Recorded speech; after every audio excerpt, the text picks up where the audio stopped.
अस्सलामुअलैकुम सामीन। 10 रमज़ानुल मुबारक और 21 मार्च है।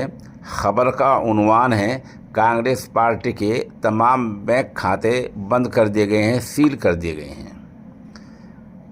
कांग्रेस पार्टी बहैसियत पार्टी के कोई एक रुपया भी अपने खाते से अब नहीं निकाल सकती है जब तक कि मामला पूरी तरह साफ ना हो जाए।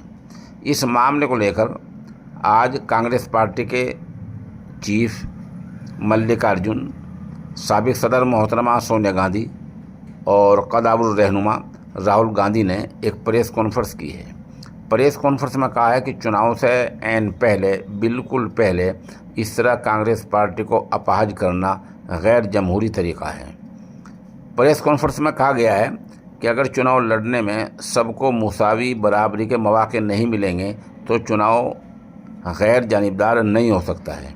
एक पार्टी के पास तो तमाम मौके हैं और हमारे पास अब इतने पैसे नहीं हैं कि रेल के टिकट ख़रीद सकें, पार्टी नेताओं को एक शहर से दूसरे शहर में भेज सकें, पार्टी के बैनर झंडे बनवा सकें, होर्डिंग बनवा सकें और एडवर्टाइजमेंट बुक करा सकें। अब पार्टी के पास पैसे नहीं हैं, बैंक खाते सील हैं, तो ऐसे में मौके बराबर नहीं होंगे। ये गैर जमहूरी तरीका है।